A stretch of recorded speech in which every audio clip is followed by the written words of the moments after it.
cresce o uso de inteligência artificial para o que eles chamam de suporte emocional.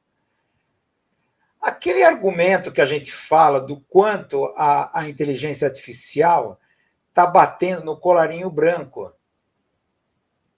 Tá? Então, de repente, você tem o que? A inteligência artificial substituindo o psicólogo. Alguns aplicativos de meditação, como o Headspace, Calm, por exemplo, oferecem aquilo que eles chamam de apoio moral através de através de chats.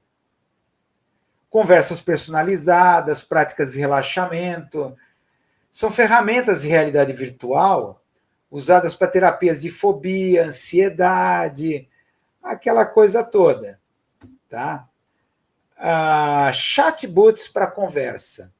Então, a questão aqui, estava acompanhando aqui no Globo News, Conselho Federal de Psicologia alerta, adverte, né? Para uso sem supervisão profissional. Use, mas com moderação. Aquele velho argumento, jogue, mas com moderação. Faz bets, mas com moderação. Beba, mas com moderação. Vai usar chats inteligência artificial de assistência emocional, mas não exagere, tem que ter assistência de um psicólogo.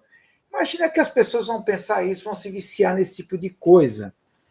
Uma coisa interessante, quando se fala nessa coisa desses aplicativos de inteligência emocional, a primeira coisa que me vem à cabeça, esses aplicativos, o Calm, o Headspace, por exemplo, esse livro, Tecnopólio, do Neil Postman, que ele dá um exemplo muito bom aqui de um aplicativo de inteligência artificial chamado Elisa, na década de 50, que passava pelo teste de Turing. Vocês devem lembrar do teste de Turing, que era aquele teste do Alan Turing. Tinha um texto criado por um computador, um diálogo criado por um computador e um diálogo real entre pessoas. Então, a pergunta do Alan Turing é: será que um computador um dia poderá se passar por ser humano e a gente nem vai perceber que é um computador, achar que é um ser humano? Tá? Alan Turing achava que não, mas já na década de 50 já era possível, com o Elisa, um programa chamado Elisa, né?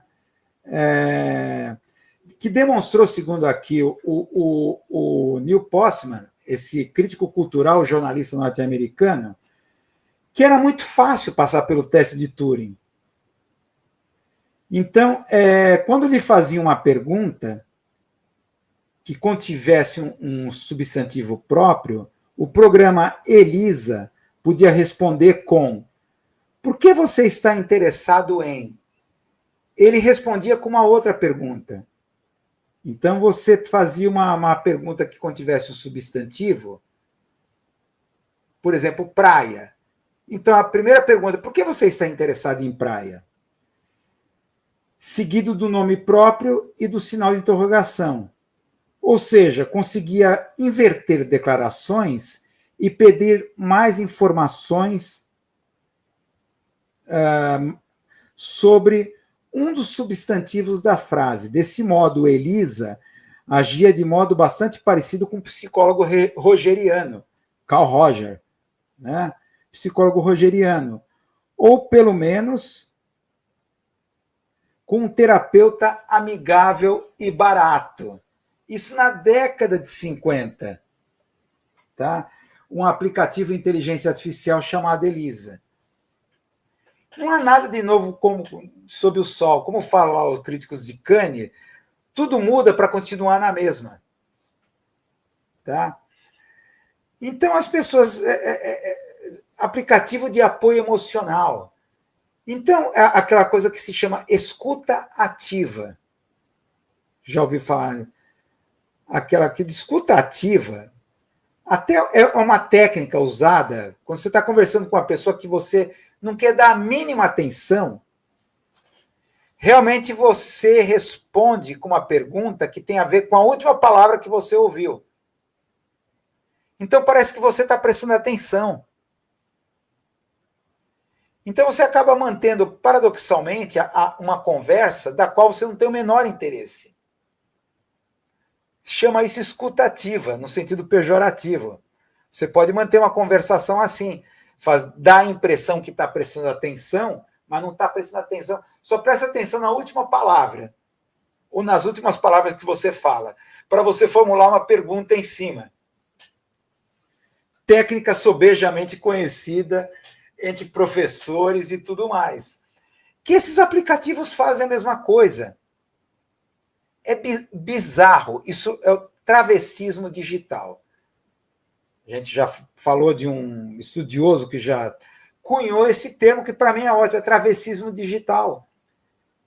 Eles tentam se travestir como pessoa e as pessoas acreditam. Nós estamos rebaixando o conceito de inteligência. Não é que exista inteligência artificial. Nós rebaixamos o conceito de inteligência. Então você acha, ao criar um diálogo no chatbot, um chat GPT, tem gente que faz terapia com o chat GPT.